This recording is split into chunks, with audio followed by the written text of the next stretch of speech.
Dinesh Gangasani welcome to my channel think about this.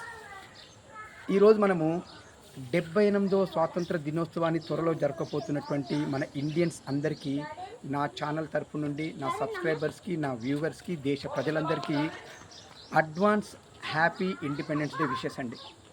యాక్చువల్గా ఈ 78 సంవత్సరాల కాలంలో మన దేశం సాధించినటువంటి ప్రగతిని ఒక్కసారిగా చూస్తే, దేశము మనకంటూ ఒక రాజ్యాంగాన్ని తయారు చేసుకున్నాము. గ్రీన్ రివాల్యూషన్తో అగ్రికల్చర్ డెవలప్ చేసుకున్నాము. విద్య, ఆరోగ్యం రంగాలలో కూడా చాలా అభివృద్ధి సాధించాము. సైన్స్ అండ్ టెక్నాలజీలో కూడా ప్రపంచంతో పోటీ పడగలుగుతున్నాము. ఈరోజు మనం వచ్చేసి జీడిపి వైజ్గా చూసుకుంటే టాప్ 5లో ఒక కంట్రీగా ఉన్నాము. ఆర్థిక శక్తిగా ఎదుగుతున్నాము. మరి ఇంతలా ఎదుగుతున్నటువంటి ఈ కంట్రీలో కూడా ఇప్పటికీ మనం కూడా ఇంకా ఎన్నో ప్రాబ్లమ్స్ ఫేస్ చేస్తున్నాము.